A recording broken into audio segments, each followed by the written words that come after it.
अब गजनी को दोष मत देना। इस देश में 90% लोग हमेशा दूसरे को दोष देते हैं, हमेशा। हमारे मम्मी पापा हमको नहीं पढ़ाए, तो कलाम के भी तो नहीं पढ़ाए थे। इस देश के 90% लोग, 90, दूसरों को दोष देते हैं।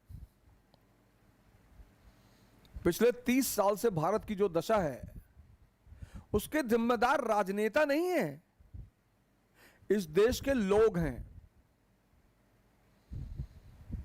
आसमान से टपक रहे हैं राजनेता। डेमोक्रेसी है, प्रजातंत्र है, चुनने का हक तुम्हारे पास है।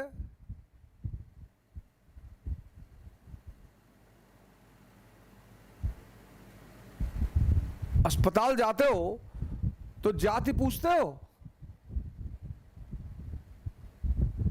तब तो डॉक्टर कोई भी हो जान बचा ले। धर्म पूछते हो, क्षेत्र पूछते हो, तो तुम्हारी बुद्धि पर ऐसा कौन सा शैतान बैठ जाता है कि तुम राजनीति में ये सब पूछते हो?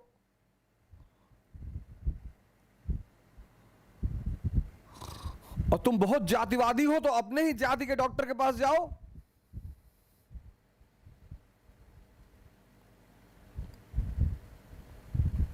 दूसरे को दोष मत देना। जब भी तुम कमजोर होगे, जब जब ये परिस्थितियां आई, जब जब मौर्य साम्राज्य का पतन हुआ, विदेशी आक्रमण, हिंद यमन, शक, कुषाण, गुप्त साम्राज्य का पतन हुआ, हूण,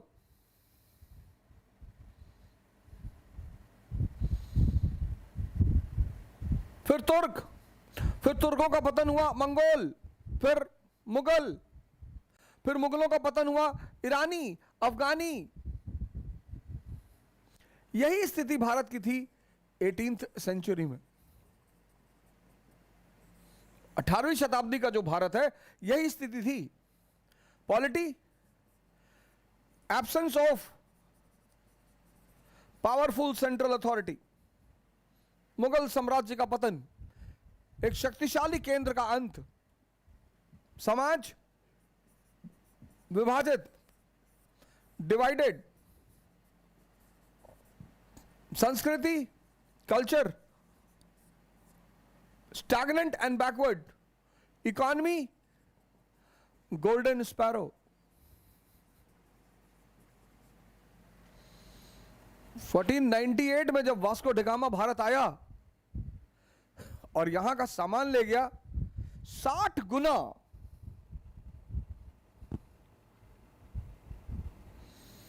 60 गुना फायदा मिला उसे, 60 गुना। और इस परिस्थिति का फायदा उठाया किसने? ईस्ट इंडिया कंपनी ने।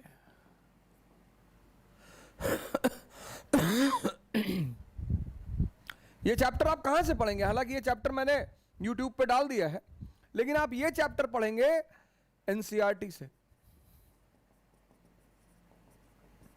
क्लास 12th की एनसीईआरटी से।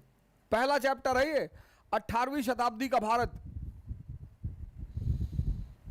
ये आप पढ़ेंगे एनसीईआरटी से।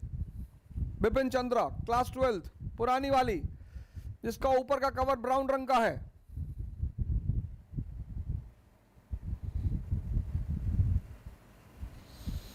Prosperity can not survive with weakness. अब भारत सोने की चिड़िया, और जब जब भारत कमजोर हुआ